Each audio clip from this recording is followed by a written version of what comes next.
Bitcoin is hope, okay? So let me say it a different way. If your family has $100,000 and you showed up today and I told you it was in a bank in Lebanon and now it's 20,000, but you can't spend it and it's going to zero, what's your family's morale?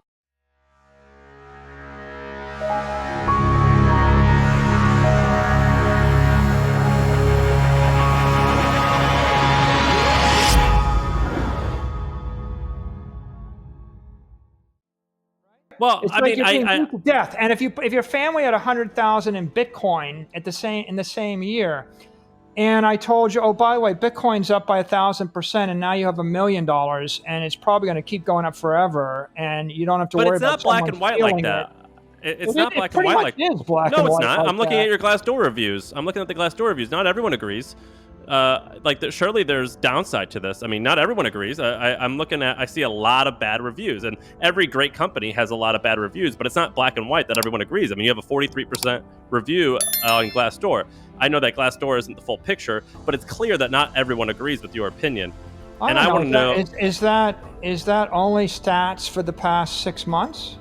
Because I think no. There's 1,000 reviews, and it's been but up there. isn't it for the past decade? But I can sort by date, so I can tell you a number by any.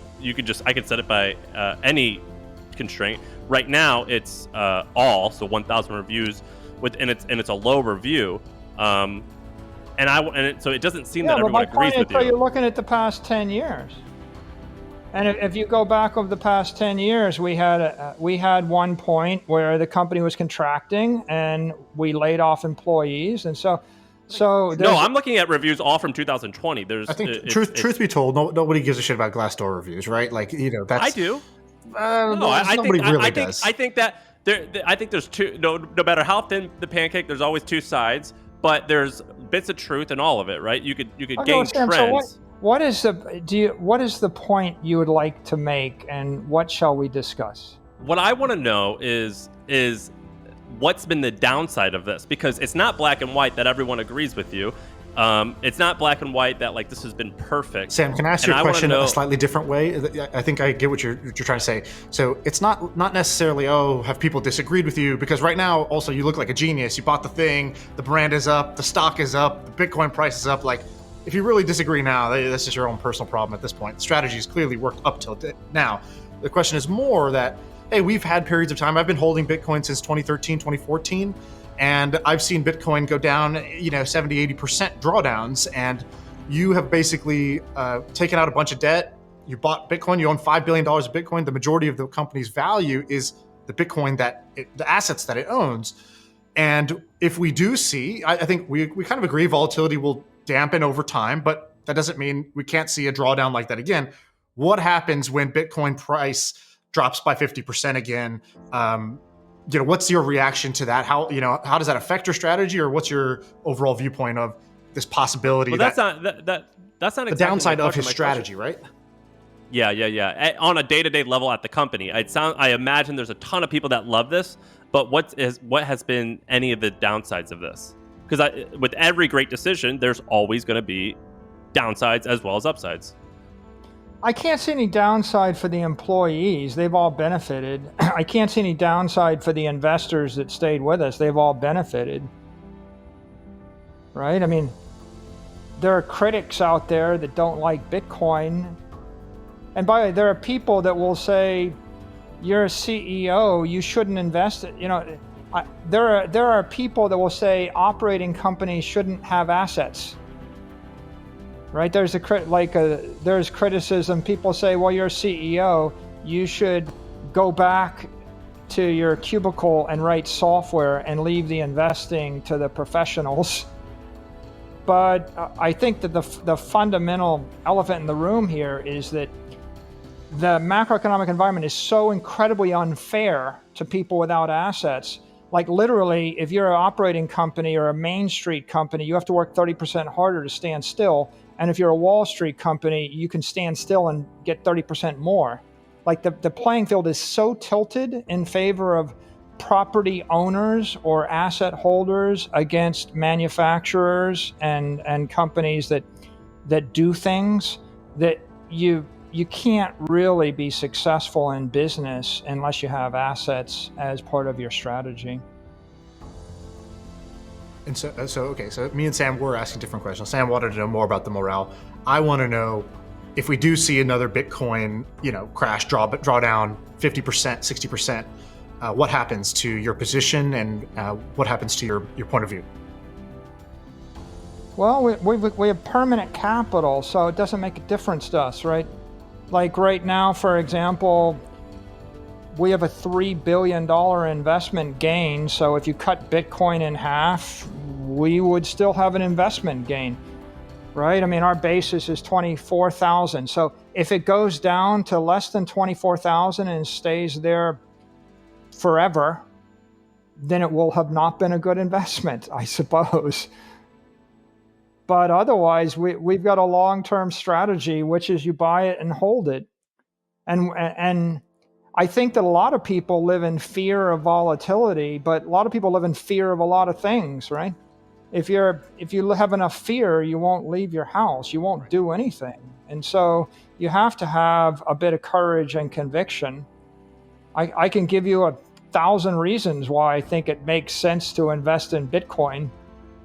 I can't give you any reason why I should be afraid to do a rational thing. So, it doesn't really bother me, right? This is a rational strategy. If I had it to do all over again, would I? Of course I would, right? Ask all the investors that made billions and billions of dollars, over the time frame, right? Of course you would do it again. And I think we're gonna have to wrap based on time. So appreciate you coming on. Do you want to leave anybody with a way to find you, a place to follow, a place to take a next step if they liked what they heard? Sure. If you're interested in Bitcoin is Hope. So go to hope.com. We have lots of information in it. If you want to follow me, I'm Michael_Saylor on Twitter. How much do you think Bitcoin.com is worth? Roger Ver owns it now. How much would you be paying for Bitcoin.com? I don't know. I wouldn't speculate.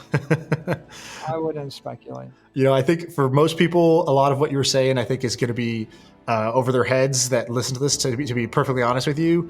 I think, but I could distill it down into a simple way of looking at it for anybody that listened to this and they were intrigued, but they didn't know, they haven't, sort of gone down the rabbit hole yet, which is very simply, if guys like Michael Saylor, who own public companies that have a ton of money, are worried about what they're going to do because their money is melting, and they're looking for, investment grade, the most powerful treasury asset, and he's decided it's Bitcoin, and Square has put some money in, PayPal has put money in, Tesla has put $1.5 billion into Bitcoin. It's likely that there are more companies out there, and it'll take them 6 months to a year to make this move, but they will take a portion of their treasury reserves and they'll move it into Bitcoin.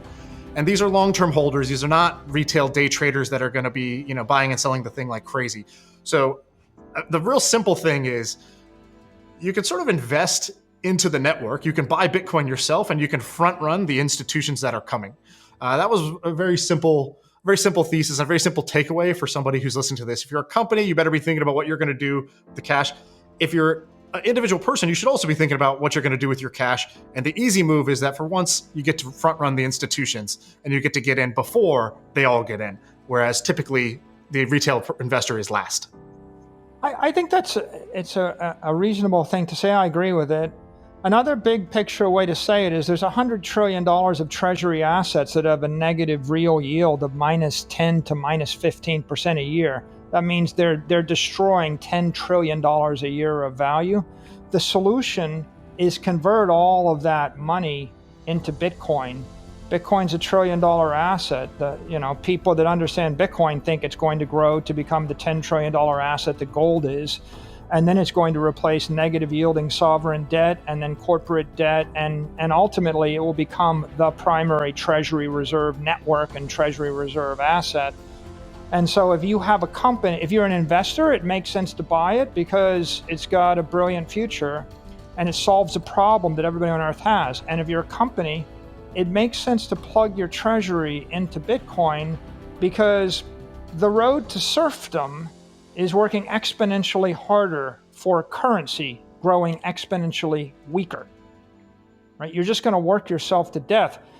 Put yourself in a position of working as hard as you can in Venezuela or Argentina or Zimbabwe, and roll the clock forward a decade and ask yourself the question, what do you wish you did?